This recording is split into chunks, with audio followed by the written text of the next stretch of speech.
মুম্বাইয়ের বেরেলিতে কাজ করতে গিয়ে দিন কয়েক আগে দুর্ঘটনায় মৃত্যু হয় 3 শ্রমিকের।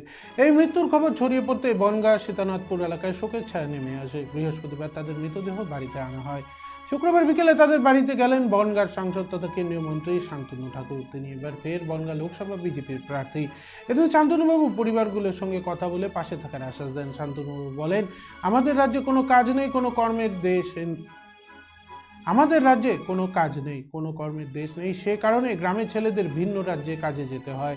যদিও শান্তনুবাবু শ্রমিকের বাড়িতে যাওয়ার বিষয় নিয়ে প্রশ্ন তুলল স্থানীয় তৃণমূল নেতা তথা পঞ্চায়েত শিক্ষা সঞ্চালক সুবীর কুমার বৈদ্য। তিনি বলেন, শান্তনু ঠাকুর এসেছিলেন, আমরা আশা করেছিলাম তিনি অন্তত পরিবারগুলোর পাশে থাকবেন, আশ্বস্ত করবেন। কিন্তু তিনি একজন কেন্দ্রীয় মন্ত্রী, তার কাছ থেকে কোনো প্রতিশ্রুতি আশ্বাস কোনো কিছুই মিলল না। উনি ভোটের আগে এসে রাজনীতি করে গেলেন, আমরা আশাহত।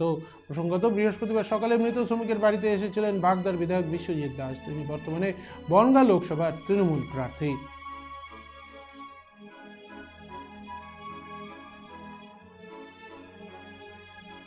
থানেতে বলা প্রায় 18 থেকে 19 টাকার উপর থেকে পড়ে গেছে। একটা অ্যাক্সিডেন্ট ঘটেছে, যে অ্যাক্সিডেন্টে এই এলাকায় প্রায় 4-5 জনের মৃত্যু হয়েছে। আমার লোকসভাতে এরকম ঘটনা ঘটল, এটা অত্যন্ত দুর্বিষহ আর দুঃখজনক ঘটনা। এই রাজ্যে যদি কাজ থাকতো তাহলে এদেরকে আজকে বম্বে গিয়ে কাজ করতে হতো।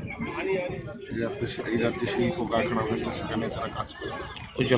বাইরে থেকেছে, বাইরে থেকে তাদের আর ভালো লাগছে না, দেশে ফিরেছে, দেশে ফিরে কাজ করতে চায়।